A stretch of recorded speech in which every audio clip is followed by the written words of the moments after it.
Hey everybody, this is Brendan Vermeyer speaking.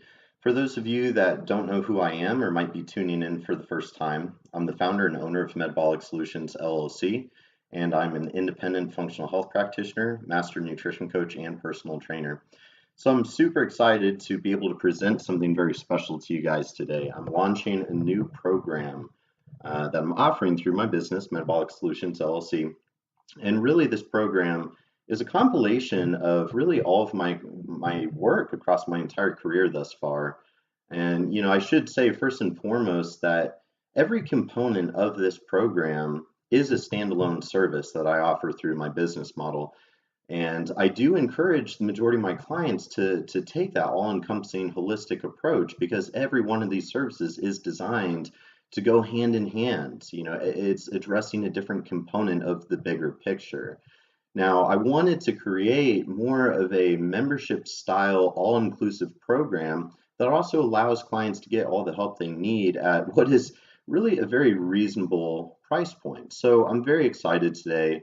Thank you for tuning in. I really do appreciate this. Now, I'll tell you right now, this program is really catered to those looking to lose weight, to lose body fat, to transform their body, to transform their health, but also open to transforming their life and their mental outlook as well. We'll get into all the details, but without further ado, we'll go ahead and dive in here. So, functional weight loss program offered through Metabolic Solutions LLC.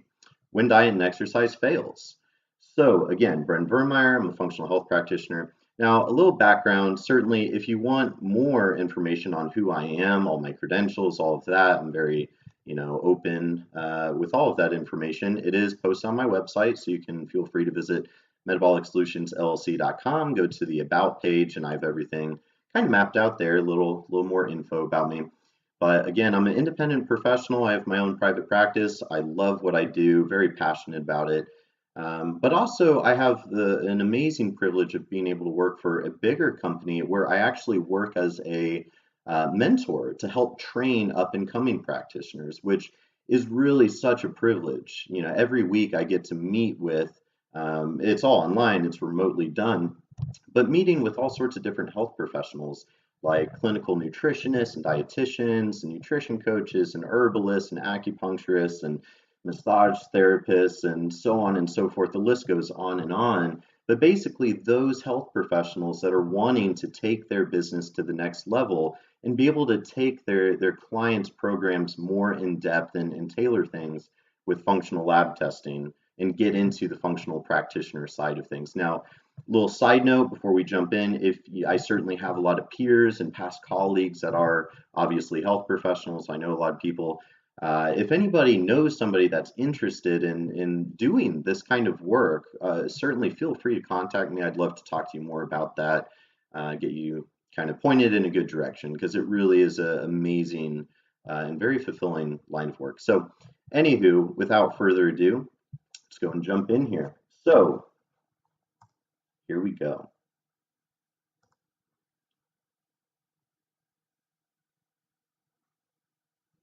All right. That was a little slow to click there, but that's all right. So, is this you? Now, I'm not going to insult your intelligence by reading this out loud to you, but is this you? Do any of these statements describe you? Have you lost weight before, but then you weren't able to sustain it? You gained some of it back, you gained all of it back, you gained all of it and then some. Maybe now you're trying to lose it again and really struggling to get the gears moving like you once were able to. Maybe things aren't working the way that they used to. Maybe you're trying different diets and different programs and kind of looking for that answer of like, okay, what do I need to do to lose weight? What do I need to do to get the quality of health that I've always wanted, always dreamt of? Maybe you have a lot of different symptoms and you've gone to the doctor or hey doctor, like I can't lose weight, like what's wrong with me? And maybe they ran some basic blood work and oh, well, everything looks normal and they don't have an explanation for your symptoms. It can be a lot of things, but if any of these statements describe you, you are listening to the right presentation. And we'll get into all of this. But if this is you, you're in the right spot. So keep listening here. I always like this one, though. It's kind of funny. All right. So before we get into the nitty gritty on what this program is, what it entails, I want to illustrate the current gap within what I call our healthcare spectrum. So certainly, I talk about this with multiple people every week, and it's easy to kind of get into a tangent on it. I don't want to do that because we have a lot to cover, and I want to try to keep this concise. So, everything in life can be put on a spectrum. It's not on or off, all or nothing. We need to use our critical thinking skills and recognize, that everything's a spectrum. And where do things fall on the spectrum? And where are your needs? Where's there a gap, right? So, the healthcare spectrum. Now, on one side, so one extreme, one pole of the spectrum, we have conventional medicine, aka our medical system that we've created. Now, here's the thing. I say this multiple times a week to a lot of people, but let me just say this one time and make it very clear. We should all be very thankful that we have the amazing medical system we do. Now, it's a giant machine, and certainly it's not a perfect system. It has its flaws, but I think every big system does. We need to appreciate what it's good for, but we also need to be cognizant of where its shortcomings are. And that's just for our own well-being. You need to do that with every situation in your life. Realize what serves you, but also realize, okay, if you aren't getting your needs met in one place, you need to be able to know where to go to get those other needs filled. There's pros and cons. So what I'm getting at here with conventional medicine, we need to recognize that we should appreciate the amazing technology we have with the crazy surgeries that we can perform and all of the pharmaceuticals. These things very much can be the difference between life and death in severe disease situations. And we need to recognize that and appreciate that. However, we also need to recognize that conventional medicine, our medical system, the insurance, the pharmaceutical, the medical system, that it's kind of one big triad. Yes, and it has its flaws, but we need to recognize that it is a system that is designed and built to react to diseases with drugs and surgery. That starts in the school system and it goes all the way through. Okay, and there's nothing wrong with that as long as you're not getting confused on what it is and what it isn't. It's not a system that is there to keep us healthy. It's a system to be a safety net, to catch us when we fall, to save us when, disease states are really running out of control. So there's definitely a time and a place. But again, it's not there to keep us healthy. Your doctor, think about it. You sit in a doctor's office and, sit there for 20 minutes. They pop in, they spend 3 minutes with you. They write a prescription, order a test, make a recommendation, and they're on their way. They don't have time to coach you towards health. They don't have time to teach you about how to live a healthy lifestyle. That's not their job. That's not their responsibility. That'd be like, it's kind of like 911. 911 is not there to prevent everything bad from happening to you or to give you the best and safest quality of life. No, 911 is there to react to emergencies. That's kind of the way we need to be looking at conventional medicine, is more it's there to react to really bad situations with drugs and surgery, which I do like to call artificial intervention. And I don't mean that in a derogatory way. It is what it is. There's nothing, like natural about cutting into your body and removing things and moving things around. That's amazing technology that we're privileged to have. Same thing with drugs. These are synthetic, lab created chemicals that alter the natural physiology, biochemistry, and function of our body, which, yes, at times that can be needed, that can be necessary, that can be useful. So anyways, I could go on and on, but recognizing it for what it is. Now I do have a little cartoon, I like to have good chuckle about it now and then. But, good news, your lab results look great. Everything's normal. You're the picture of health. And of course, she's not looking too healthy. She has a lot of symptoms and health complaints. Now, on the other side of the spectrum, so reactive to disease states with drugs and surgery. But on the other side of the spectrum, the other extreme, the other pole, we have the health and fitness industry. So think about it. What do most people do when they want to lose weight and get healthier? What do? They usually they get a gym membership. They hire a personal trainer or maybe a health coach or nutrition coach, something along those lines. But they're proactively like, okay, I need to improve my lifestyle. And certainly, hey, we need them too. We need both of these. That's the thing. I started my career as a personal trainer and nutrition coach. I still do a lot of, well, maybe not a lot, but I still do all of that. And we need plenty of these people. They're the ones on the other end of the spectrum teaching us how to live a healthier lifestyle, how to eat better, how to sleep better, how to work out and be more active. Those are all great things. Those are major pillars, major components of a healthy lifestyle. But it is a little bit more general.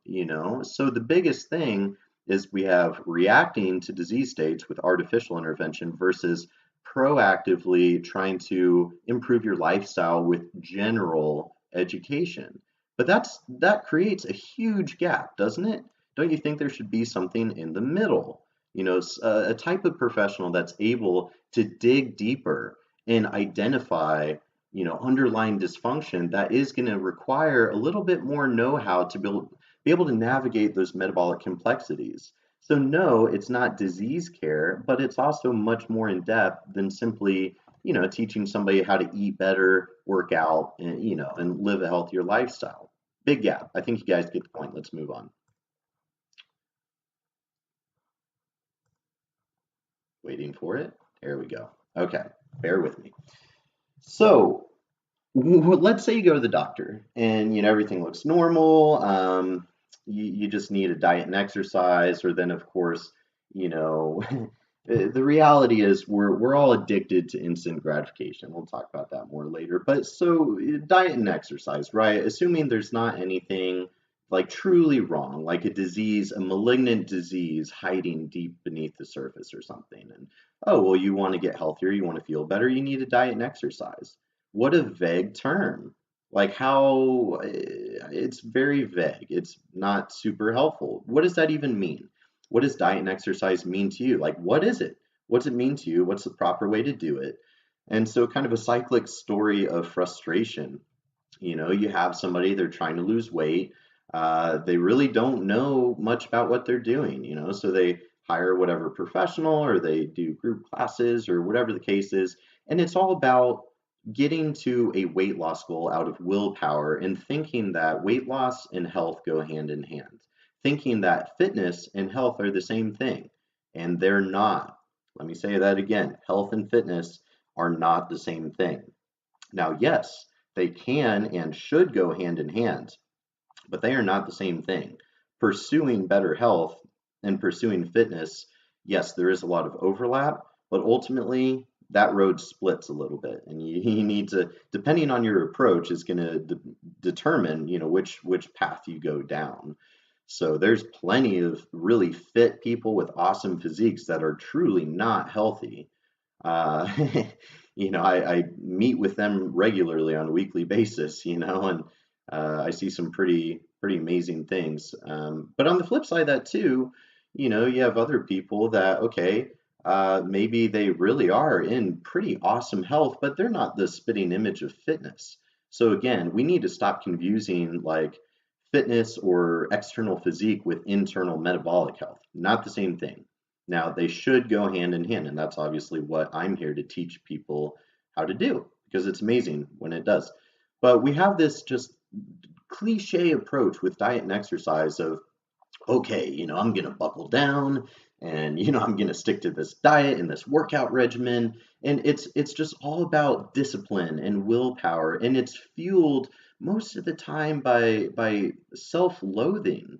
Like, let's be honest here. It's not really fueled from a place of self-love, of wanting to do good things for yourself. It's usually, unfortunately, it's because you're not happy with yourself. You're not comfortable in your own skin. You don't like looking at yourself in the mirror, and it's sad.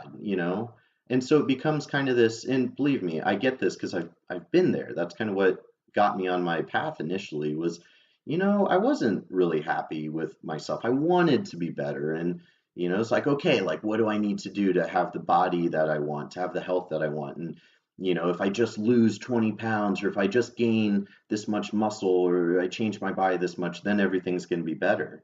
But will it? How many people do you know that have done the crash dieting thing and then they yo-yo up and down, crash diet, roller coaster? We could talk about that all day, but we all realize It doesn't work long term. So why do we keep doing it? It's instant gratification. We're all addicted to it. We want that quick fix. And there is no quick fix. We'll talk about that more later. But it's time to break the cycle. And that's what I'm here to teach you guys how to do. All right. So weight loss resistance, you guys, this is where it gets real. So weight loss resistance, a very real obstacle success. Whether you're trying to lose weight, and no matter how hard you diet, no matter how hard you exercise, you can't seem to lose weight. The scale is not moving, or if you are, which you should be doing some type of body composition testing instead of just worrying about a single metric to gauge your value in life of weight. But nonetheless, if the body composition isn't moving, the weight's not moving, you're really just not making progress no matter how hard you diet and exercise, no matter how disciplined you are. And then you get frustrated and you try harder, and then you fall off the wagon and binge or whatever, and then you try again. That cyclic story of frustration. But here's the deal, weight loss resistance is a very real thing. Now, it is a multifactorial physiological and biochemical phenomena that interferes with your ability to lose weight and keep it off. There is no amount of willpower that's going to overcome your body's inherent physiological adaptations. This is one of those, don't always try to work harder, work smarter. You have to work with your body. Now, here's the thing though. I know a lot about the human metabolism. That is my life passion, my life pursuit. It's what I do. I don't know anything about auto mechanics though. When I when something's wrong with my car, I don't flip up the hood and go turning wrenches and stuff. I don't know what I'm doing. I take it to a professional that they know auto mechanics. They know how to identify and diagnose what's wrong with the engine or the car or whatever. Tell me what it needs, and then obviously we can fix it. So here's the thing is you need to give yourself a little slack and realize it's okay that you don't know everything about your body. It's kind of like the body has its own language and it's trying to communicate with you. It's trying to tell you what it needs, but it's speaking a completely different language. So you can think of me as the interpreter. I'm helping you to understand what your body's trying to tell you. But, if you don't listen to it and you just try to make it do what it doesn't want to do, it's going to fight you. It's going to resist. And there's a lot of, obviously saying weight loss resistance is kind of a vague term. I like to get into the actual biochemical mechanisms. And that's, what we'll get into later. But nonetheless, it's a very real thing. So don't ever question yourself like, oh, I'm just not disciplined enough. I just don't want it enough. No, it's a very real thing. There's a lot of underlying dysfunction that could be going on preventing you from losing weight. But of course, depending on who you talk to, again, a lot of physicians they don't offer explanations for that. It's more like, okay, well, we could give you this medication for this or that or whatever. But then on the other side of the spectrum, have you ever heard that before? Like you just need less carbs and more cardio. Have you ever tried ketosis? Come on, don't you want this? It's a willpower thing. It's a compliance thing. Or no, you need carbs. Carbs, it's all this confusing, conflicting information, and none of it is based on objective data about your body, your metabolism, your physiology and biochemistry. It's this generic, like this person read it from some article and, knows a few sciencey words, and all of a sudden they're the expert on your metabolism. They don't have any data on your metabolism. So what are they going off? So it's not helpful and does not address metabolic individuality. So here's the thing, we all know that there's no one size fits all approach to health and weight loss, but are we practicing that knowledge? I would argue that most of us are not. Otherwise, we wouldn't have all the struggles of losing weight that we do. Um, goodness, marketing's crazy these days. All right, moving on. So, what is metabolic dysfunction? It's kind of the big thing. So, when I say metabolic dysfunction, obviously my business name, Metabolic Solutions, I offer the solutions to your metabolism. And I have the knowledge and resources to navigate a lot of these complex things. So, when there's metabolic dysfunction underneath the surface that is interfering with your ability to get the results you want, whether you're trying to gain muscle, lose fat, feel better, get over your symptoms or health complaints, whatever it is, there's going to be some type of underlying dysfunction. So, as the name implies, metabolic dysfunction is a term used to refer to any malfunction or imbalance within the body's systems. Now, here's the thing. Metabolic dysfunction is an umbrella term that I use to encompass everything that could go wrong within the body, which can be a lot of things, you guys. So we could use more of like a macro example of like, liver failure or something like that is a very major and macro organ level dysfunction, but also something more micro and biochemical, such as like elevated homocysteine, which is a known indicator of a higher risk of cardiovascular disease. Homocysteine, it's a very important thing in the body. We won't go into the details, but that's a very micro example. But nonetheless, both things could be looked at as metabolic dysfunction. So just kind of understanding what that terminology is all about. All right. So, disease model versus underlying dysfunction model. Here's again where we're distinguishing the gap that we illustrated before. So, this is where conventional medicine works, right? They treat diseases with drugs and surgery. That's what they do. And again, there's a time and a place. There's nothing wrong with that. There's time and place. It's whenever it's appropriate. This is where I work as a functional practitioner. I'm working on the underlying causes and the underlying dysfunction that contributes to the progression of disease states. Now, then, I'll go into other detail later, but nonetheless, here's the thing though, is with our medical system, we need to understand that the vast majority of the conditions and dysfunctions and disease states that are impairing our population's quality of life and ultimately causing higher rates of mortality, most, not all. Yes, there are those rare diseases that come out of nowhere and are malignant and rare and dangerous. Uh, those are different. I'm talking more about the big ones, the most common ones, the heart disease, metabolic syndrome, obesity, diabetes, autoimmune conditions.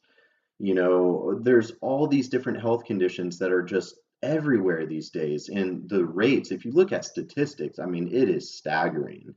Here's a fun fact. Again, not to go on a tangent, but if you think about how long our species has been around, and you look at the technology advancements in the past, 10, 50, 100 years, guys, it's crazy how our quality of life, I would argue, is at an all-time low right here and right now. And yet our lifespan is the longest it's ever been, or at least it was. I would imagine, if anything, it's dipping a little bit with current generations, which think about that, that's disturbing. Our lifespan has only ever gone up in human existence. So to think that we're in such a bad place with our health and health management these days, that if anything it's dipping, that's pretty scary stuff. Now either way though, you can't argue against the fact that rates of these lifestyle induced conditions, diabetes, autoimmune, a lot of these cardiovascular disease, et cetera, a lot of these conditions, higher rates than ever.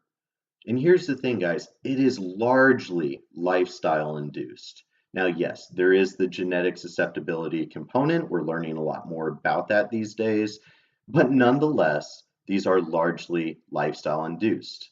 Now, to illustrate, again, to really illustrate that point, I always like to use type 2 diabetes as a great example.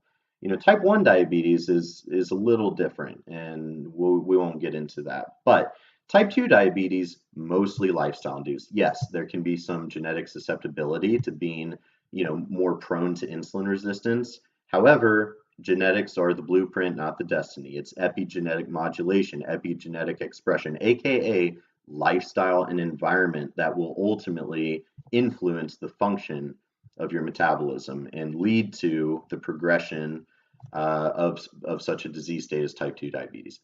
So here's the thing. If we consider the fact that a fasting blood sugar of somewhere between about 78 to about 85, 86 or so, that would be really optimal. That's a fasted blood sugar of 78 to 86, I'll say, that would be optimal. That's really where it should be if we are in a state of optimal metabolic function and health. Now, if you go to the doctor and do your basic blood chemistry as part of your yearly physical, uh, do you know your average? Do you know your fasting glucose right now? Go check it out right now. I would say the average American is probably sitting in the mid 90s up to 100 or so. So here's the thing: 126 is when you're going to get hit with, hey, you have type 2 diabetes now. Here's your metformin, because now your body has failed to do what it is naturally designed to do in regulating blood sugar. Think about that. So you go to your doctor, you have a fasted blood sugar of 95. It's highly unlikely they're going to blink, let alone say anything, you know? And then it creeps up to 100 the next year, 105, 110, 115. 110 is usually when a doctor might say, hey, blood sugar is starting to get a little bit high. Maybe they say that you're pre-diabetic. It depends on the professional. Let's be real. But nonetheless, that is a far shot from optimal. That's a far shot from optimal metabolic health. Okay. So the thing is, by the time that the blood sugar is already, sitting at 95 or higher fasted, you already are insulin resistant to some degree. Again, it's a spectrum. It's not you have insulin resistance or you don't. It's a matter of how much, how insulin sensitive versus how much, insulin resistant are you. Okay. So that's the thing is, by the time it reaches 100, 105, 110, 115, to hit that point of 126 and you're getting diagnosed with a disease state and given a drug, there's been dysfunction for years and years and years. There has been dysfunction within your blood sugar regulatory mechanisms for a long time. Okay? It's up to you to be proactive in identifying that. So again, is it the doctor's fault that they didn't say anything sooner? No, I mean, sure, it would be nice if our medical system was a little bit more proactive, but it's not, or at least not yet, okay? So it is what it is. It's your responsibility to take control of your health, and that's where there's plenty of other professionals that are there to help fill that gap. So anyways, moving on. So here's the thing we need to appreciate and recognize. Everybody has symptoms and health complaints. Everybody does. But here's the thing. Symptoms, even though symptoms are common, they're not normal. Okay? Now, some symptoms might be mild and far and few. Other symptoms might be a little bit more moderate and regular. And other symptoms might be severe and bother you every day and lower your quality of life. But either way, no matter how big or small, symptoms are not normal. They are a sign of underlying dysfunction. Okay, so whether it's things like, a symptom related to inflammation or toxicity or a nutrient deficiency or hormone imbalances, or, the list goes on and on and on. But symptoms are not normal. Okay, we need to investigate what is the underlying cause of those symptoms so that we can prevent it from progressing into a disease state. It's simple. It's be proactive with your health. Try to reach optimal health, not just prevent yourself from falling into a disease state.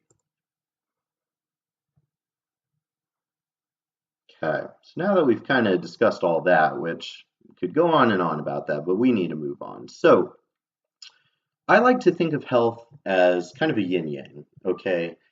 And one side of the yin yang is going to be psychology, and the other side is physiology, right? So, AKA your mental outlook, your attitude, your thoughts, your choices, your behaviors, your overall psychology, how you choose to perceive and interact with the world, which, yeah, you ultimately choose how your attitude is and how you react to things and all that.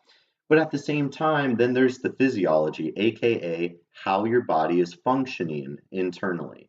Now, you really can't address one without the other, okay?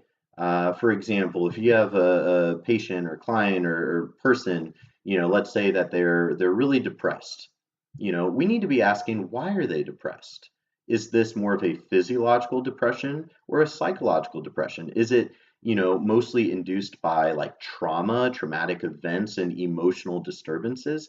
Or is this more of a symptom of a biochemical physiological imbalance, like a nutrient deficiency, low, neurotransmitter activity, a hormone imbalance? It's that's a really hot topic for me, and I've written articles about it you can read on my website. But nonetheless, we need to recognize that, well, really, it's kind of both. The way that your body is functioning is going to very much affect the way that you're able to perceive the world and think about things. But vice versa, your thoughts, your attitude will very much also affect your physiology, your biochemistry. It goes hand in hand. So that's the thing. You could emotionally stress yourself into disease states or metabolic dysfunction, but similarly, the underlying metabolic physiological disturbances will also then yield, changes in your psyche and your ability to feel happy and joyful. So again, you got to recognize it goes hand in hand. I'm very keen on making that point. You're not going to be successful if you're only addressing one side of the equation. It is truly a yin yang. All right. So then the big question would be, what causes metabolic dysfunction? This kind of vague umbrella term that could mean a lot of different things, all sorts of different dysfunctions. What causes it? Okay. So our health is essentially dictated by the sum of the following factors. I was trying to think of as many as possible, but yeah, it breaks down to genetic predisposition, which we don't have control over this, epigenetic modulation and expression, which we do have control of to some degree, or at least we can influence by obviously choosing our lifestyle habits, choosing our environment. For example, if you live in a moldy house, which mold is a huge trigger for biotoxin related dysfunction and illnesses, which is a cool topic. But nonetheless, like, okay, you're choosing to live in an environment that is making you physiologically ill. Choose a healthy environment, and that could be kind of looked at both physically and mentally. Um, of course, environment, which we just said, toxin exposure and detox capacity. We're all exposed to a ton of toxins, and then of course some of us are better at detoxing than others. That kind of gets back to genetics.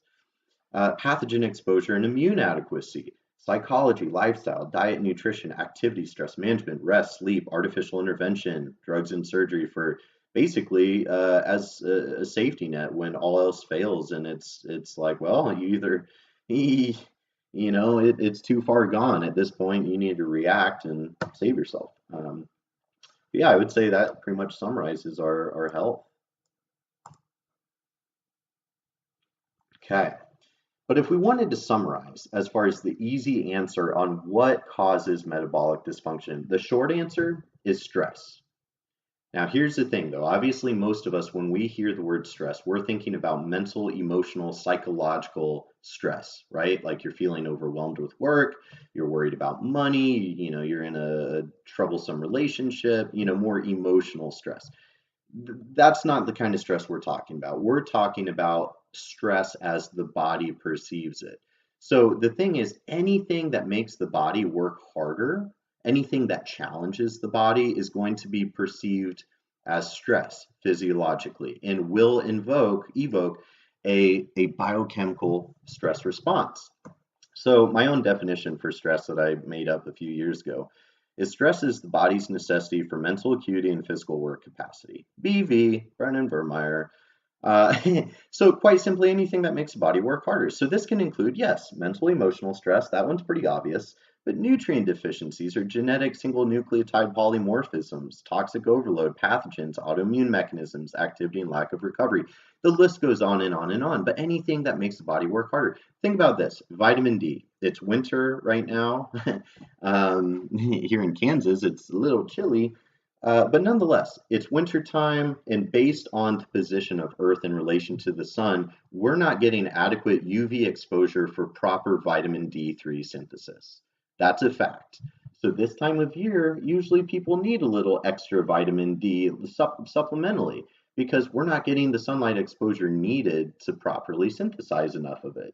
So vitamin D, though, which really acts as a steroid hormone more than a vitamin, but nonetheless, vitamin D is one of many important nutrients. So think about this. Most Americans are vitamin D deficient. I see it in base. I don't know that I've ever had a client that wasn't vitamin D deficient, honestly.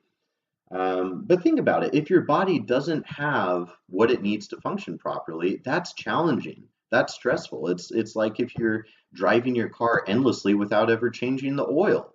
That's hard. It's going to stress the car out. It's going to cause dysfunction within the engine.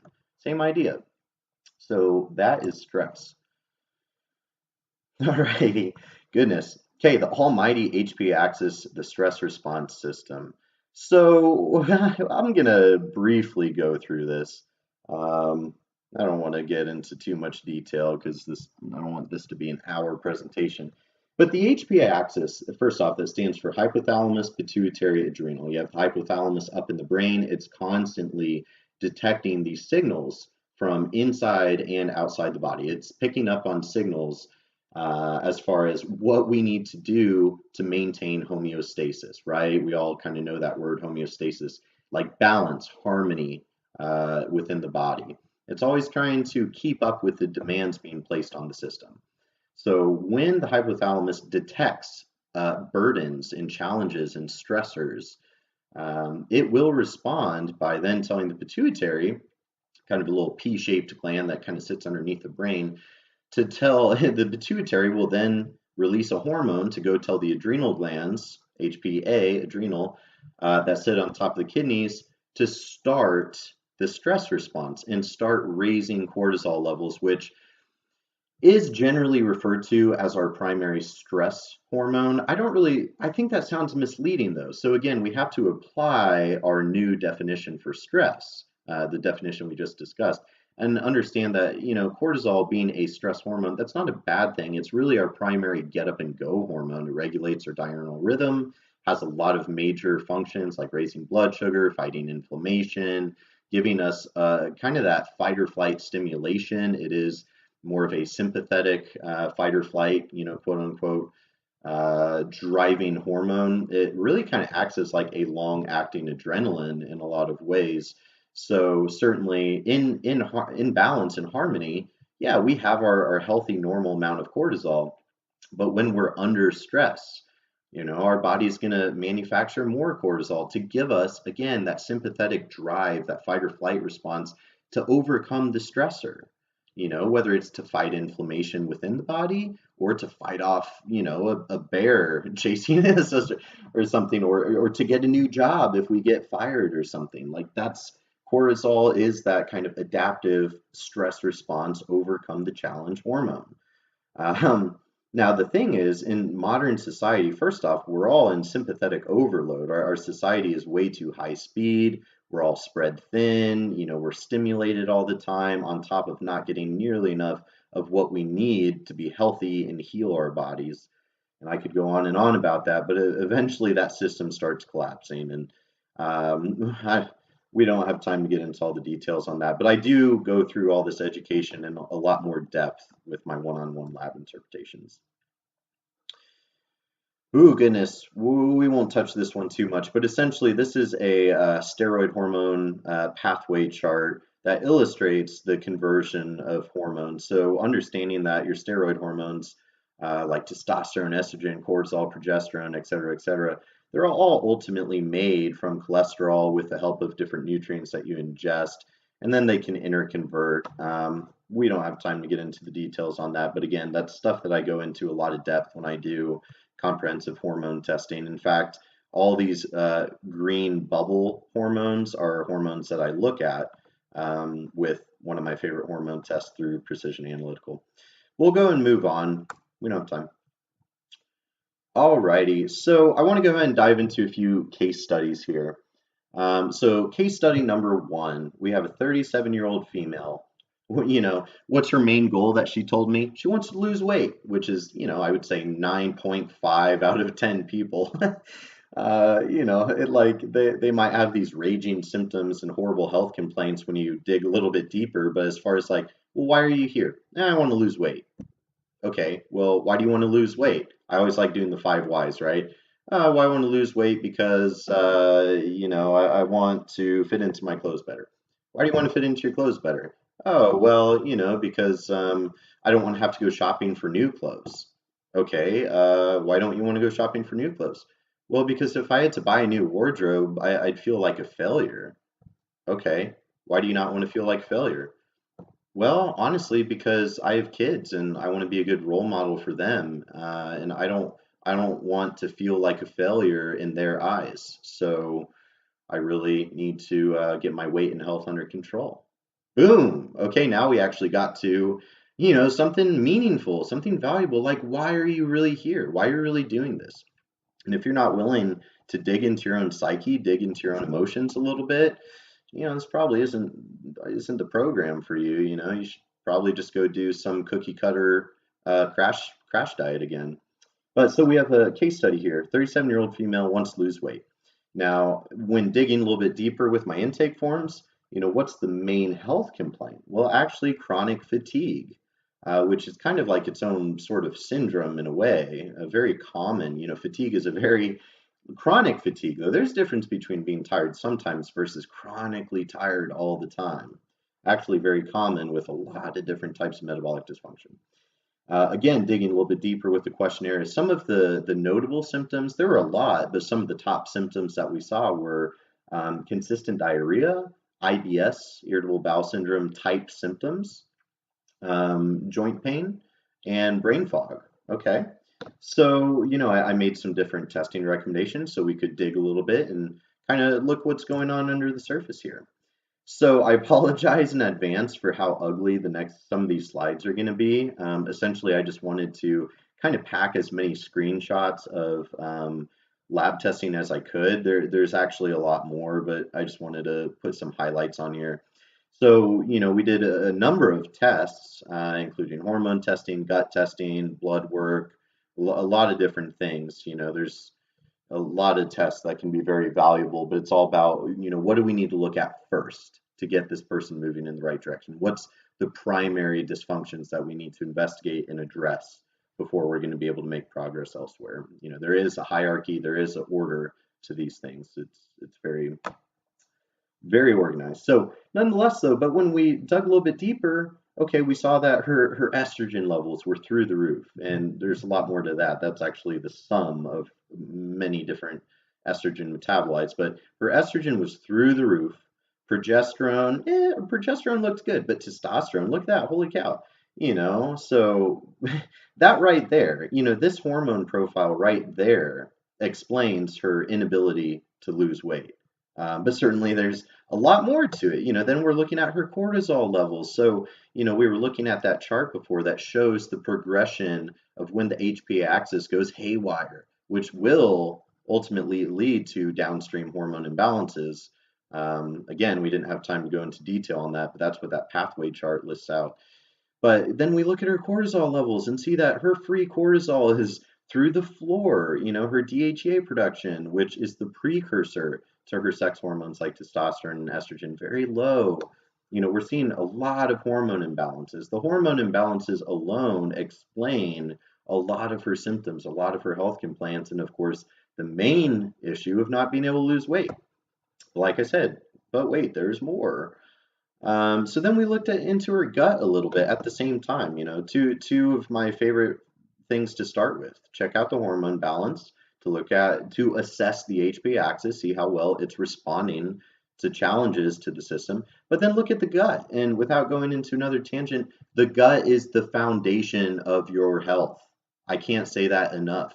I don't care like who the client is, what their health complaints are. I am always looking into their gut health initially. It's basically the starting point for everybody. The gut is the foundation of your health. That's literally how we take in, external substance, hopefully digest it properly, hopefully absorb it properly, and then utilize those nutrients. If there's anything going wrong in that big system, there's literally no cell in the body that will go unaffected. And anybody that argues against that, it's mind blowing. Absolutely mind blowing. The gut is the foundation of your health, period. So, anyways, but when we looked into her gut, yeah, we saw she has dysbiosis or an imbalance of good and bad bacteria. She was experiencing a lot of kind of sharp stomach pain, and then it turns out she has Citrobacter, which is a particularly nasty bacteria that's not supposed to be there, or certainly not in high quantities, which it very much was. Without going on and on, when we got her on a gut healing protocol, she felt better. Her stomach pain went away within a few weeks by getting rid of the citrobacter. Like it was amazing, get rid of the stomach pain very quickly by getting rid of that nasty guy. But addressing the dysbiosis, and we don't have time to go into all the details, but there's a lot to it. Her immune response in the gut was very low. She's very gluten sensitive, promoting a lot of damage to her gut and chronic inflammation, which we can see with her calprotectin. Um, again, I won't go into all the details, but leaky, she's got hormone imbalances, she's got leaky gut, she's got dysbiosis, she's got a bacterial infection, her immune system is freaking out, she's inflamed, she's vitamin D deficient, she's insulin resistant, very inflamed again, we can see with the C-reactive protein. So the point being, I spent a little bit more time on case one than I intended to, but as you can see, there's so much dysfunction underneath the surface. And yes, we've been getting great success. So here's the thing, guys. If I can make one point, it's we need to change our mindset of not just thinking about weight loss. We have to think about inner metabolic health, okay? When you work on your inner metabolic health, when you improve the function of your metabolism, weight loss becomes effortless. You need to start focusing on metabolic fitness, getting your metabolism working better, addressing these underlying dysfunctions. And then, yes, you can build however much muscle you want, you can burn however much fat you want much more effortlessly. Yeah, you still have to put the work in. I mean, you still have to do the right things with your diet. You still have to work out if you want to build muscle, all of that. My point being, our society is way too fixated on simply trying to lose weight and thinking that good health and a better quality of life will come with that. And it doesn't work. It doesn't work. Or at least not 9 times out of 10, and probably 10 times out of 10 isn't sustainable. So, moving on, another case study. So case study number 2, we have a 44-year-old male. What's his main goal? I want to lose weight. And of course, digging into why do you want to lose weight? But upon deeper investigation, what's the main health complaint? Low libido. That's certainly no fun. Major symptoms revealed by intake forms: depression, GERD, acid reflux, bloating, insomnia. Those are no fun. And these were his top, most severe symptoms. Certainly, there were a lot of other ones as well. So, upon deeper investigation, we did a number of tests. So, a few that I highlighted here. We did a comprehensive hormone test. Again, look at all of his hormones, see how they're balancing or not balanced. We did a food sensitivity test because he seemed very inflamed, and obviously looking at what foods are triggering a lot of the gut issues.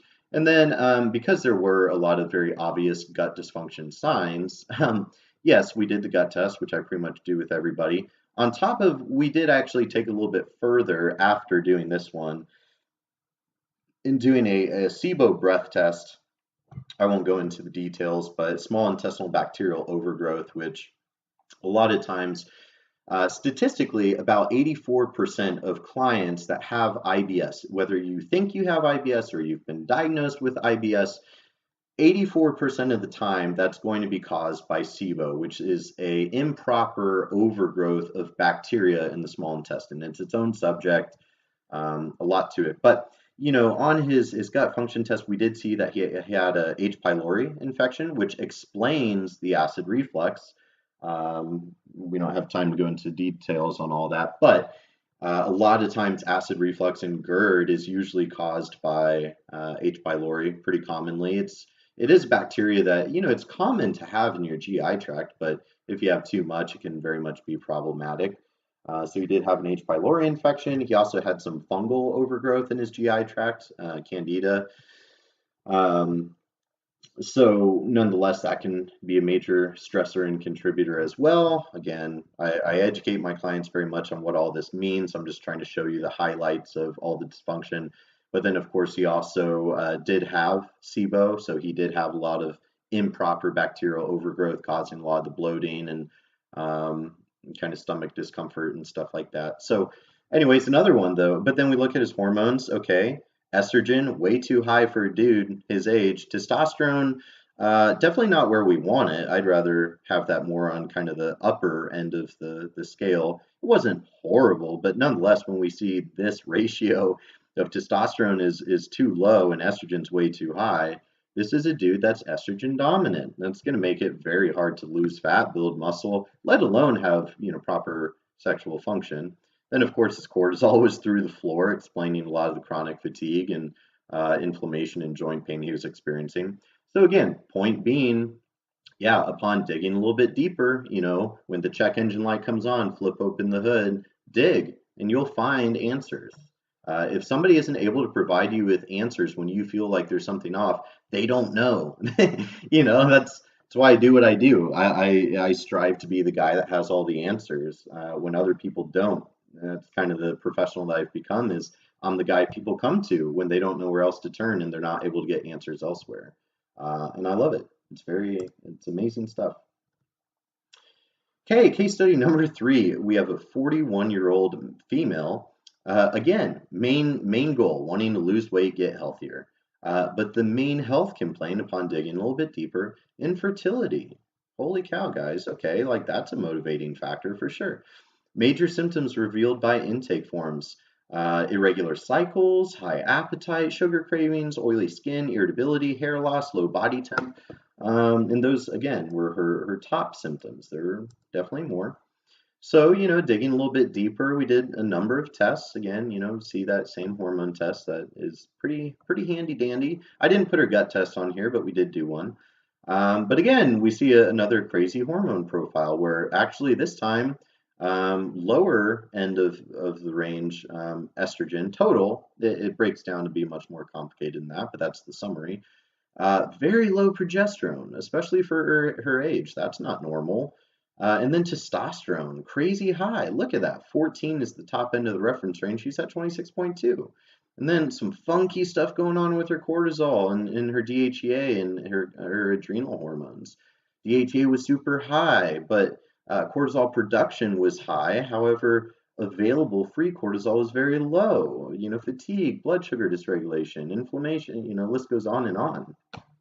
We did an intestinal permeability test on top of the gut function test. So we did see that she has leaky gut. I know, this doesn't mean anything to you guys, but she had leaky gut, aka hyperpermeability. We won't go into details, but a major contributor to, besides gut dysfunction and, nutrient deficiencies and immune issues, big trigger for autoimmunity right there. We did a thyroid panel, and we did actually see that, she's not just, hypothyroidism. No, she has Hashimoto's thyroiditis. Now, since I'm not a licensed physician, that's not a formal diagnosis. I can't give her that formal diagnosis, but that doesn't really change what it is. She had elevated antibodies. Her immune system is attacking her own thyroid, which, side note, conventional medicine needs to catch up with autoimmunity. I'm not, again, we already talked about pros and cons of kind of the different industries on the healthcare spectrum, but when it comes to autoimmunity, you go see your doctor. Most people with like Hashimoto's or Graves or some type of autoimmune condition, they're going to get bounced around from doctor to doctor to doctor before anybody ever really looks a little bit deeper for the most part. But then, assuming they ever do, find the antibodies and, make the accurate diagnosis, they don't offer an explanation. They don't acknowledge or understand the underlying mechanisms that lead to autoimmunity. That's where functional health, functional medicine is really shining, is being able to, again, it's all about the underlying cause, the underlying dysfunction that contributes to the progression of these disease states. I've had numerous Hashimoto's clients and had some amazing success. Now, no, since I'm not a licensed physician, my services are not for the treatment, management, or prevention of any medical condition. I do have to be very clear on that. However, I have had clients that, I have an amazing success story with a Hashimoto's client right now, where we're basically able to put the Hashimoto's into remission. Now, she's always going to have to manage that. It's if you have that genetic susceptibility and the environmental triggers, it could always flare up. You have to always manage it. That's life. You always have to manage your car too, change the oil and rotate the tires. That's life. But nonetheless, like, okay, well, oops, I guess we accidentally put your disease into remission. Sorry. So, and then vitamin D deficient, insulin resistant. So again, many explanations for her inability to lose weight. So, nonetheless, what did they all have in common? Three different clients all wanting to lose weight and feel better. Pretty simple. All of them had tried, diet and exercise, or, they go to see their doctor when things aren't really going right, or they think something's off. And unfortunately, none of those individuals were able to get any answers or any explanation. There were no really solid answers, unfortunately. And then, of course, diet and exercise wasn't enough. Yes, working out and eating better is always a good first step, but if that's all you're doing, it's an incomplete first step. So that's kind of the whole point of this presentation. All right, so the big question, is your current approach addressing your unique metabolic needs? Is it giving you nutrition that is customized to your unique metabolism? Or is it just the opinion of this person? Like, oh, well, they're a ketosis person, so they're all about high fat, low carbs. Or, oh, well, this guy, he's all about carb cycling and eating 5 times a day. So, that's what he's telling you to do.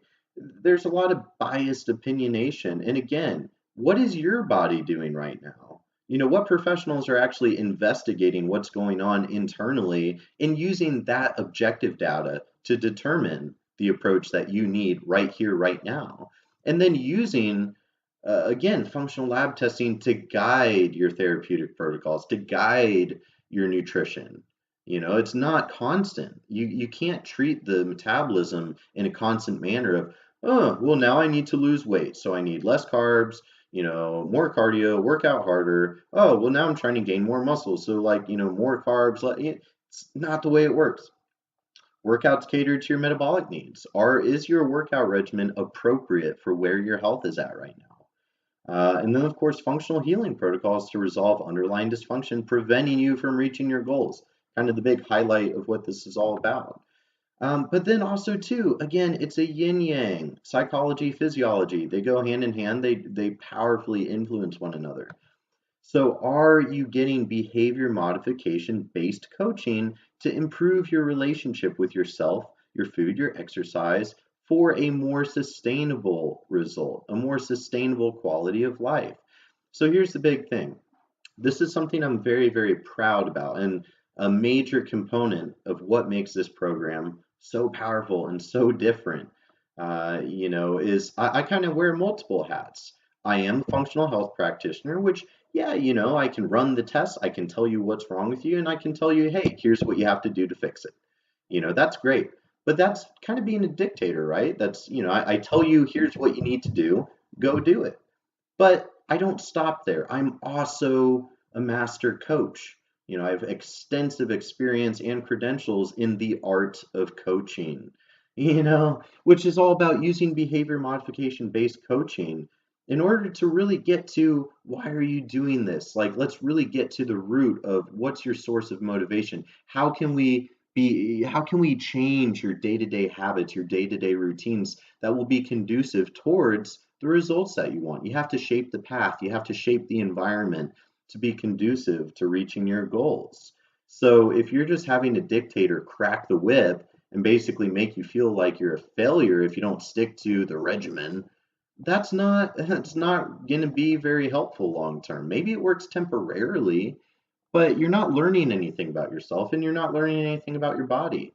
You have to be willing to learn. You have to look within. I always say that. Now, when I say that, you have to look within. That means both mentally, emotionally, and physiologically. You need to dig deeper into your own body with, lab testing, metabolic science to identify those blocking factors that are physically preventing you from getting the results you want. But you also have to be willing to face yourself. You have to be willing to look yourself in the mirror, look yourself in the eye, and face those deep, dark emotions that are holding you back from the life that you want. It's two sides of it. And I see this all the time.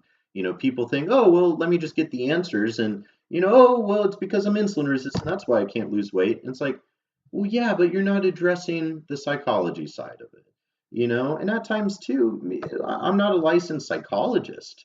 I'm a master nutrition coach. I'm not a licensed psychologist. I don't pretend to be anything I'm not. And at times, maybe somebody does need a little bit more attention with the psychology. But nonetheless, you need an approach that's going to address both sides of it.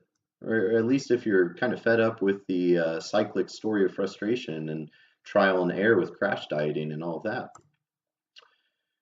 All right, moving on. So, who's this program for? Those that are ready, willing, and able to make a serious commitment to their health and quality of life. If you're not ready, if you're not willing, and you're not able to make a serious commitment to your health and your quality of life, you might not be ready. Those that are frustrated from the lack of answers found elsewhere, whether that's from your doctor, whether that's through your current diet and exercise regimen, or whatever other professionals, you haven't been provided the answers that click and make sense, and you haven't gotten the explanation for why things aren't going to plan. You know, those that are ready to earn the quality of life they've always wanted. If you're willing to put in the work, I can provide all pretty much all the answers in the world, or at least a lot more than most people seem to be able to, based on historical evidence. But obviously, you can lead a horse to water. You can't make them drink, right? But, I'm not just going to tell you what to do. I'm going to help you learn how to do it. I'm going to guide you along the way. I'm your partner in health, not just the dictator practitioner that, runs some tests, tells you what you need to do, check back in 3 months. I'll be there with you in the trenches every step of the way. And I love taking that journey with every client. It's truly an amazing thing. All right. So, what does the program consist of? So essentially, there's a lot of stuff going on. Again, I mentioned it before, but all of the components of this program are actually standalone services. I'm putting it all together into one all-encompassing, comprehensive, kind of ultimate program with a membership style format. So that way I can give a client all the help they need, all the resources, that well-rounded approach at a very, very reasonable price point.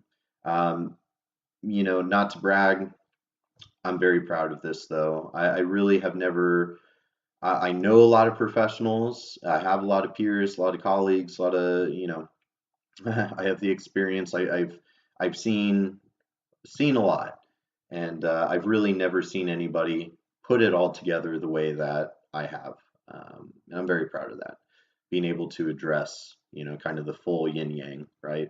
Pretty amazing. Really, the only thing I don't do, I feel like, is body work, like soft tissue or more biomechanical stuff. So whether that soft tissue work, ART, chiropractic, massage, I don't really do body work. But other than that, so what do you get? You get customized nutrition plans, guidelines, resources. Now, I'm not really big on the whole plan thing as far as like, oh, well, for breakfast, you eat, 2 eggs, a cup of oatmeal, and a whey protein shake. Like, that's the meathead approach. It's more resources, guidelines. Now, it's not vague, it's very, very clear cut, but the idea is to, teach you to fish, not give you a fish. Not just, well, here's a plan and stick to that for as long as you can out of discipline and willpower. That doesn't work that way. So guidelines, resources, tons of education, and very clear cut recommendations. Weekly workouts, which is technically an optional add-on to the program. Yes, every client I do address the exercise portion of their program. But hey, if you're doing Orange Theory or CrossFit or yoga, or you're working with a trainer already, or whatever you're doing, if you're happy with your exercise regimen, hey, that's cool. I do offer the workout component if you need that help. These workouts are delivered via email, basically every day of the week, and you can do them at home. You can do them in a gym. You can do the short version, you can do the full version, and it is tailored towards your physical fitness goals. So certainly that is an optional add-on. But again, if you have your exercise on lock, certainly I'll want to discuss Like, is your current regimen appropriate for where your health is at and where your goals are? But nonetheless, optional. Weekly nutrition and lifestyle lessons. Now, these are helping you learn more about yourself, digging deeper psychologically. You're learning about nutrition, you're learning about healthy lifestyle habits, but more importantly, you're learning how to make it happen. This is behavior modification based coaching. This is very thought provoking, inspiring lessons that are all trying to expand your mind, develop the consciousness, the awareness, the mindfulness to make any of these lifestyle changes possible. I can, again, I can give you these strict healing protocols of here's how you fix the hormone imbalance, here's how you fix the gut dysfunction. But how do you make those changes a sustainable part of your day-to-day routine and lifestyle? That's a big missing component in a lot of programs. So I'm very proud to include that. Now, of course, again, therapeutic functional healing protocols. This is the nitty gritty. This is the very in-depth sciencey stuff. This is, hey, we have this objective data from these lab tests that we ran that show like, oh, your thyroid is off, your adrenals are off, your testosterone's too low, your gut is a wreck, you're insulin resistant, you're nutrient deficient, you're heavy metal toxic, and then I create these very in-depth, very in-depth healing protocols that are designed to heal the underlying dysfunction. You'll learn more about that when you experience it. Of course, the functional lab testing, which is guiding the whole thing. What's your body doing internally? What's preventing you? What are those underlying dysfunctions preventing you from reaching your goals? We have to identify it. It's like being a detective, right? We have to keep investigating, get the clues, put the puzzle pieces together to form our impression and understand where did this metabolic dysfunction begin, and what do we need to do to knock over the right domino and create a healing domino effect. Disease and healing, it's both a domino effect. You knock down the wrong domino and it creates this domino effect cascade of progression into dysfunction and ultimately disease if left unchecked. Vice versa, if you know what to do and you know how to do it, and you knock over the right domino, you can create a healing cascade. It goes both ways. Therapeutic supplements, which of course are made on a case-by-case basis. And then I do require bi-weekly check-in appointments. I think once every other week tends to be the sweet spot. Certainly, if you want more, that's great. If you need a little bit more attention, more one-on-one help. I should have mentioned this in the beginning. This program can be done completely online. You could be in Alaska, you could be in Thailand, you could be next door. You're going to get the same amazing experience. Now, certainly, if you want to meet face to face, that is an option if you're local. But for the most part, I work with clients worldwide. And my whole business model is set up to be just as effective far as near. So the bi-weekly check-in appointments, I use a screen sharing software, hop on the phone with you, and you're looking at my screen from your computer, and we discuss everything, just as effective as face-to-face. Although, hey, I love hanging out face-to-face too, if you're nearby.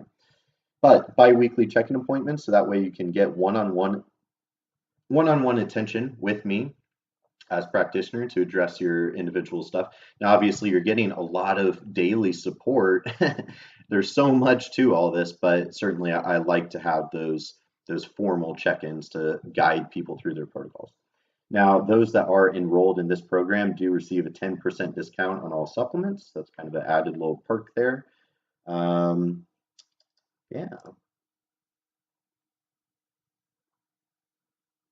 Okay, so program requirements and parameters. You do need to be medically cleared, okay? I mean, I tell every client you should be going to your doctor at least once a year to have a little physical check-in, make sure that you're healthy, or yeah, maybe not healthy as we previously discussed, but make sure you don't have any medical limitations. And that's about all that needs to be said with that. I do require a 6-month minimum commitment for this program. Again, certainly everything is customizable, but for this program, I do require a 6-month commitment. This is not for the instant gratification seeking crash dieters. That's not this. If you're fed up with that, this might be for you. But I do require a 6-month minimum. ideally a year. It's kind of built around a year format, but 6-month minimum. I do require a card on file. Payment plans are available. Now, please note several labs are mandatory and included in the monthly membership fees. Additional testing and or retesting, obviously, you can't just run a test once all the time. You run the test to identify what's going on, and then at some point you're probably going to retest to see how improvements are coming along. That's kind of the way it works. So additional testing and or retesting is made on a case-by-case basis. So some of the labs are required and built into the membership fee. Again, payment plans are available. But then if I feel that there are additional tests or if we need to retest when the time is right, those are made on a case-by-case basis. Supplements are not included in the monthly membership fee and again are made on a case-by-case basis. So a lot to all of it. Now, certainly interested, but not sure if you're ready. I do offer complimentary 20-minute virtual consults. Like I said, screen sharing, hop on the phone. I do require you to fill out some questionnaires ahead of time. I like to know what's going on before I talk to you, but then I would basically explain to you in a little bit more attention exactly how this process looks, how it works, and just really get to it. So 20-minute phone consults are complimentary. They are available.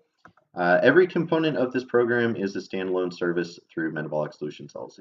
So certainly if, maybe you feel like there were parts of this whole thing that sound good, but maybe you don't need the full thing, every component is a standalone service. You can always build your own program, a la carte, customize it. That's great. There definitely is perks to kind of doing the full shebang, discounts and more of a kind of package membership deal. But nonetheless, if you're interested but not sure if you're ready for such a big commitment, hey, let's chat about it. Maybe you get your feet wet with kind of some standalone services first, and we go from there. Reserve your spot before January 1st and receive 1 month free. Now, that is the sixth month. So, I do require that 6-month minimum. You get the 6th month for free if you sign up before January 1st. Obviously, New Year's goals. Let's do it right this year. How about that? Let's do it right this time. Let's do it thoroughly. Let's do it right.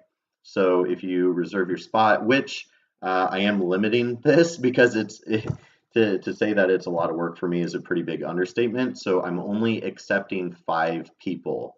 I do plan on offering this enrollment again late spring 2018 or early summer. But as of right now, I can only accept 5.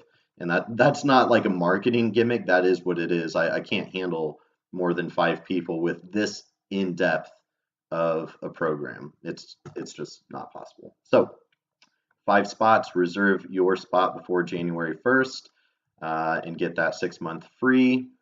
Obviously, we'll talk about details when we talk on the phone. So thank you guys so much for listening. I know this is a long presentation. It's a lot of information. If you took the time to listen, hey, you probably are a good candidate. If you tuned out early, probably wasn't for you. I understand everybody's busy these days. That's a time commitment to listen to this for that long. But certainly I appreciate your time. I really do. If you're hearing this right now, you should be proud of yourself. You care and you're interested. In which case you may very well be ready for the next step in the true transformation. So thank you guys again. I'm Brendan Vermeyer, functional health practitioner and mentor, master nutrition coach, personal trainer, and the owner and founder of my lovely Metabolic Solutions LLC. Thank you guys so much.